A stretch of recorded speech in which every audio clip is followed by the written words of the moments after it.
তালা ভেঙে কার্যালয়ে প্রবেশ করলেন বিএনপির নেতাকর্মীরা। ৭৪ দিন পরে তালা ভেঙে কার্যালয়ে প্রবেশ করেছেন বিএনপির নেতাকর্মীরা। বৃহস্পতিবার 11 জানুয়ারি বেলা 11:15টার দিকে দলের সিনিয়র যুগ্ম মহাসচিব রুহুল কবির রিজভীর নেতৃত্বে বিএনপির নেতাকর্মীরা কার্যালয়ে প্রবেশ করেন। বিএনপির সিনিয়র যুগ্ম মহাসচিব রুহুল কবির রিজভী ঢাকা পোস্টে বলেন, বেলা 11:15টার দিকে আমরা কার্যালয়ে প্রবেশ করেছি।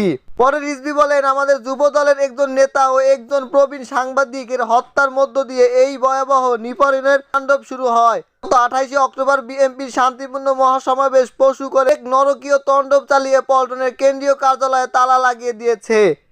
এই 2 মাসের অধিক সময় পুলিশ কাউকে এখানে ঢুকতে দেয়নি এবং আশেপাশে ভিড়লেও তাদের আটক করে নিয়ে গিয়েছে।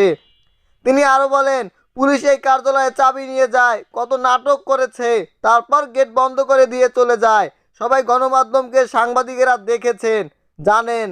আমরা আমাদের প্রিয় কেন্দ্রীয় কার্যালয়ে এখন ঢুকেছি। পুলিশের কাছে চাবি চাওয়ার পরেও আমাদের চাবি দেওয়া হয়নি। তিনি বলেন, পরে আমাদের কর্মীরা তালা ভেঙে এই কার্যালয়ে প্রবেশ করে। তালা ভাঙার বিষয়ে এক প্রশ্নের জবাবে রিজভী বলেন, সেদিনের তাণ্ডবের পর আপনারা দেখেছেন আমাদের চোখের সামনে তালা লাগিয়ে পুলিশ চাবি নিয়ে যায়। এরপর কত নাটক ওরা করেছে। আমরা পুলিশের কাছে চাবি চেয়েছি, সেটা তারা দেয়নি। রিজভী আরো বলেন, দেশের একটি নিয়মতান্ত্রিক কার্যালয় রাজনৈতিক দল বিএনপি এই দলে বারবার রাষ্ট্র পরিচালনা করেছে অত্যন্ত সুনামের সঙ্গে, দক্ষতার সঙ্গে।